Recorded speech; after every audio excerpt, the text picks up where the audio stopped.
Саламатсыздарбы, урматтуу теле көрүүчүлөр. Бүгүн Ош мамлекеттик университетинде Кыргыз Республикасынын мыйзамдарына колдонулган терминологияны эгерегинде республикалык илимий конференция уюштурулду. Мына ушул конференцияга өлкөбүздүн бир топ белгилүү окумуштуулары, ушул тил жаатында эмгектенген инсандарыбыз келип үн кошту. Бүгүн биз студиябызга чакырган конок менен сиздерди тааныштырып коеюн. Кыргыз Республикасынын Жазуучулар союзунун Адаби фондунун директору, юридика илимдеринин кандидаты, кыргыз эл акыны, Кыргыз Республикасынын Конституциялык соттун судьясы, Кыргыз Тусу гезитинин башкы редактору, юрист, журналист агай, куш келипсиз. Мына байкашымча ушу бүгүнкү конференцияда сиздин баяндамаңыз ушул көтөрүлгөн теманын көч башы болду десек де болот. Анткени конференциянын өзү да аталышы айтып тургандай, ушул мыйзамдарда терминдердин ролу деп. Эми сиздин дагы баяндамаңыз, иликтөөлөрүңүз ушунун тегерегинде болду. Кеп ушудан баштасак. Мына Ош жергесине көптөн бери келе элек Ош мамлекеттик университети абдан жакшынакай жылуу тосуп алды. Кыргызда башканы коюп манастайт дейт эмеспи. Мыйзамдардын ана башында биздин баш мыйзам турат, конституция. Демек баардыгын ошо конституциядан башташ керек. Анан калган мыйзамдардын баары ошо конституцияга карата иштелип чыгат. Бул Кыргыз Республикасынын атайын ченемдик укуктук актылар жөнүндө мыйзам бар. Ошондо мыйзамдардын иерархиясы, тартиби көрсөтүлгөн. Анда ошо эң башында конституция, анан ошо конституцияга өзгөртүүлөр жана толуктоолорду киргизүү боюнча мыйзам. Бул бардык Кыргызстандагы ченемдик укук актылардын башында турат. Мамлекет менен жарандын ортосундагы, жаран менен коомдун ортосундагы мамилелерди жөнгө сала турган көптөгөн мыйзамдар бар да. Мына ошолордо терминдер ар кайсысында ар бөлөк бир эле термин ар кандай колдонулуп калган учурлар бар да. Мунун баары эмнеден келип чыккан? Мунун баары биринчи кезекте ошо биздин мамлекеттик тил жөнүндө мыйзамыбыз ченемдери иштебегенден. Эмне дегенде ал конституциябыздын өзүндө да жазылып турат. 13 беренеде биздин республиканын Кыргыз Республикасында кыргыз тили мамлекеттик тил болуп саналат деп жазылып турат. Анан мамлекеттик тил жөнүндө өзүнчө конституциялык мыйзам бар. Ошондо дагы конституциянын өзүндө дагы мыйзамдардын кайсы бир ченемдер жөнүндө талаш болуп калса, же болбосо колдонууга келгенде расмий документтердин, жалгыз эле мыйзамдар эмес, расмий документтердин жана ченемдик актылардын баардыгы иш жүзүндө колдонууга келгенде түп нускасы катары мамлекеттик тил дегиси саналат. Ал эми мыйзамдын ошол мыйзамдын өзүнө ылайык ченемдик укуктук актылар, башкача айтканда мыйзамдар албетте эки тилде кабыл алынат. Бирок ошо мамлекеттик тилде жана расмий тилде, башкача айтканда кыргыз жана орус тилдеринде. Бирок талаш маселе жаралып калса, кыргыз тилдеги мамлекеттик тилдеги түп нуска болуш керек. Ал эми бизде тескерисинче болуп калганда, абсурд баягы чаташтын баары ошондон чыгып атканы, көбүнчө мыйзамдар орус тилинде иштелип чыгып, орус тилинде кабыл алынып, анан кыргыз тилине которулуп, мурда ушундай практикаланып келгендиктен ошол эле мисалы саламаттык сактоо жөнүндө мыйзамдагы, билим берүү мыйзамдагы бир терминдер мисалы ошол эле орусчасында кандай аталса, билим берүү тармагында бир мыйзамда ошондой эле аталса, ал эми кыргыз тилинде котормосунда саламаттык сактоо жөнүндө мыйзам менен билим берүү тармагындагы мыйзамда ошо терминдер эки башка аталып калган учурлар бар да, мисалы. Андайлар көп аябай. Укуктук тармактардын кээ бир аталыштары дагы кыргыз тилинде эки башка термин менен кабылданып калган учурлар бар. Мисалы үчүн мына гражданский кодекс деген жарандык кодекс деп которулуп, гражданский процессуальный кодекс деген кайра граждандык процессуалдык кодекс деп которулуп. Эми килеген укук тармактары экөөнүн бир эле термин алса болот да, жарандыкты. Ошондой эле кылмыш жаза укугунда уголовный кодекс деген жазык укугу, ал эми уголовный процессуальный кодекс кылмыш жаза процесс укугу. Мына ушундай чаташтар килейген укук тармагынын башында турган ошондой кодекстерде тургандан кийин, ал эми ошо кодекстердин алдынан келип чыккан башка бир ченемдик укуктук актыларда ыйгарым укук берилген ошондой жергиликтүү, анан локалдык жанагындай мамлекеттик органдар бар, ошолордун кабыл алган актылары дагы локалдык акт болуп эсептелет. Ошолор берки кодекстерди туурап, анан андан ары чаташуу дагы көбөйүп кетип атат да. Ошон үчүн эң маселенин чечүүчү жолу эле мамлекеттик тил жөнүндөгү мыйзамыбызды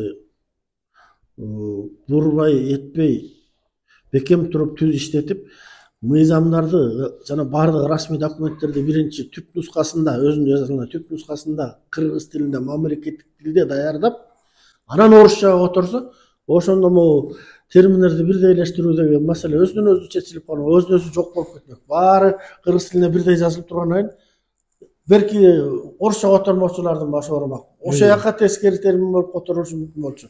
Кыргызда тескери колдонулбойчу, тескерисинче. Анан ошондо өзү эле бирдейлешип калмак.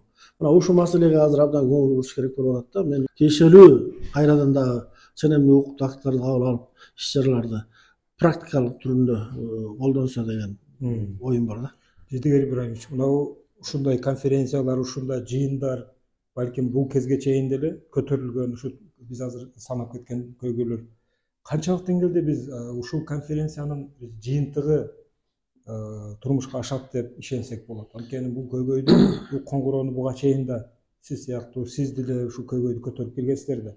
Эмне үчүн чечилбей келди жана бүгүнкү жыйындын жыйынтыгына биз үн тартсак болобу?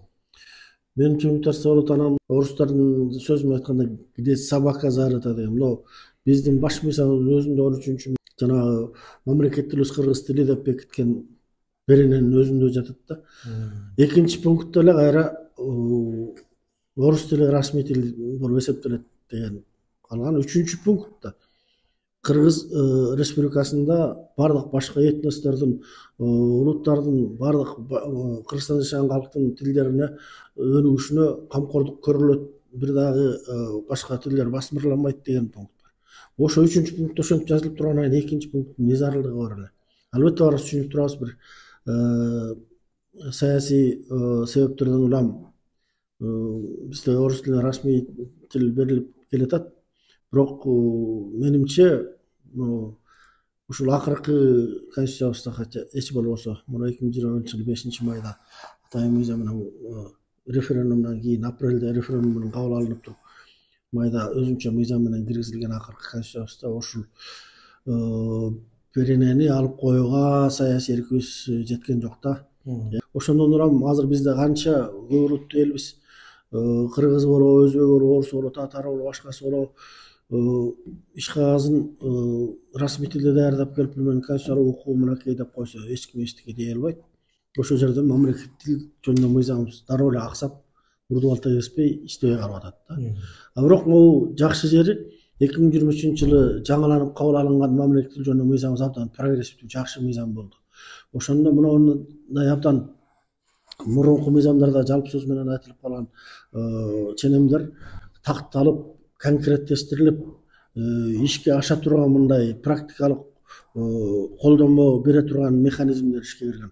Баардык жанагы мамлекеттик кызматчылардан тартып, муниципалдык кызматкерлерге чейин, анан жергиликтүү заң чыгаруу органдары менен мамлекеттик органдардан баардыгы кантип мамлекеттик тилде иш алып барыш керек, иш кагаздарын кантип өткөрүш керек. Анан мамлекеттик кызматка мамлекеттик тилди билмейинче кызматка барууга болбойт деген ушундай конкреттүү жакшы ченемдер кирди да.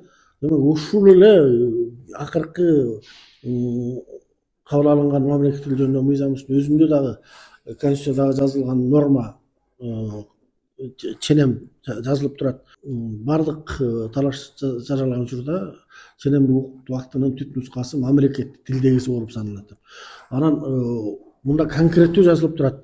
Бардык иш кагаздары, расмий документтер мамлекеттик тилде гана даярдалышы керек. Мамлекеттик тилде гана жүргүзүлүшү керек. Мыйзамда каралган жана зарыл болгон учурларда гана алар расмий тилде которушу мүмкүн деп. Мына ушундай бир жакшы ачык такталган нормаларды бетке кармап, биз мамлекеттик тилде кыргыз тилин абдан кеңири өркүндөтүп алсак болот да. Жана жогоруда конференцияда ошо Кыргыз Республикасынын президентине караштуу мамлекеттик тил жана тил саясаты улуттук комиссиясынын төрагасы ушу Мелис Мураталиев белгилеп кетти да. Ушу биз кабыл алган мыйзамдардын негизинде жоопко тартайын дегенде атайын бир чаралар, беренелер каралбагандыгы өкүндүрөт депчи. Алар сунуш бериптир, бирок туура эле. Бирок жанагы мамлекеттик тилдүү мыйзамда берки жоопкерчилик механизмдери бар. Мисалы, мамлекеттик тилди билбесең, мамлекеттик кызматка алынбайсың. Бул өзүнчө бир жоопкерчилик. Анан административдик жоопкерчиликтер бар. Баягы жанагындай мамлекеттик тилде иш кагаздары туура эмес даярдалып калса же болбосо каталар кетсе, анан бирок конкреттүү мындай санкциялар түрүндө жоопкерчиликти караган ченемди биз сунуштап, ушул мыйзамга өзгөртүү сунуш долбоорун даярдадык деп мамлекеттик тил комиссиясынын жана тил саясатынын комиссиясынын башчысы Мелис мырза айтты. Мүмкүн ал дагы жакшы эгер өтүп кетсе, конкреттүү түрдө мындай жанагындай мамлекеттик тил жана анын көйгөйлөрүн ошо мыйзамды жетекке албаган жетекчилерге дагы жарандарга дагы бул таасир этип, баары кичине көзүн ачып башкача мамиле кылып калат эле да. Жана конференцияда абдан ош жөнүндө сонун мырсаттар менен ошол жерге катышкан бардык коомчулукты ушундай бир духун көтөрүп койдуңуз. Ошол мүмкүнчүлүк болсо ошол саптарды дагы бир биздин телекөрүүчүлөр менен бөлүшүп койсоңуз. Жарайт. Ал мындай башталчу. Көрсөм деп жүрүп ошуңду, жерине келдим досумдун. Ака деп бири жүгүнсө, ука деп бири ийилсе, дешкенсит баары досуңмун. Байбиче бат-бат арыштап, башында тоодой таңылчак, колу бош койбой оңдонуп, баратса сирка чөмдөнүп, карадым көпкө таңыркап.